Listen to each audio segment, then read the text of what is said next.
যে আজকে আন্তর্জাতিক অপরাধ ট্রাইব্যুনালে আদালত অবমাননার অভিযোগের মামলার শুনানির দিন ধার্য ছিল।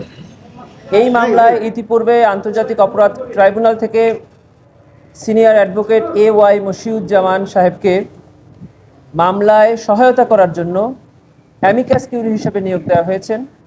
তিনি আজকে ট্রাইব্যুনালে হাজির হয়েছিলেন এবং মামলায় প্রস্তুতির জন্য উনি 1 সপ্তাহ সময় চেয়েছিলেন, ট্রাইব্যুনাল সেটা মঞ্জুর করে এই মামলা পরবর্তী শুনানির তারিখ 2রা জুলাই 2025 দিন ধার্য করেছে।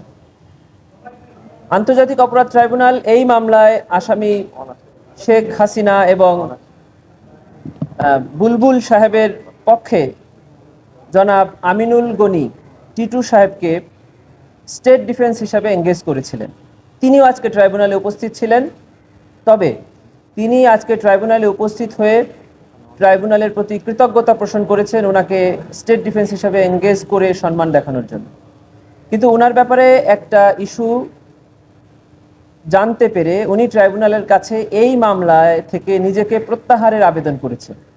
ট্রাইব্যুনালে তার এই মৌখিক আবেদন মঞ্জুর করে এই মামলায় স্টেট ডিফেন্স থেকে তাকে প্রত্যাহার করিয়ে অ্যাডভোকেট জনাব আমির হোসেনকে এই মামলায় নতুন করে স্টেট ডিফেন্স হিসাবে এঙ্গেজ করেছে এবং এই মামলায় পরবর্তী প্রসিকিউশন এবং স্টেট ডিফেন্স এবং অ্যামিকাস কিউরি 3 জনের পক্ষ থেকেই পরবর্তী শুনানি 2 জুলাই 2025। এই ছিল আজকে ট্রাইব্যুনালের প্রসিকিউশন।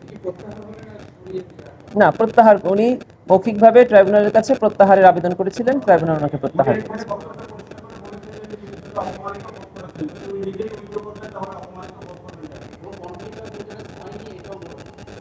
সেটা ওনার বক্তব্য, আর উনি অপমানিত হওয়ার কথা নয়, কারণ উনি হয়তোবা বলেছেন যারা তাকে নিয়ে এই ইস্যুটা উঠিয়েছে তাতে সেই কারণে উনি অপমানিত বোধ করেছেন। কোর্টের কোনো কারণে অপমানিত বোধ করার কথা নয়। ঠিক আছে।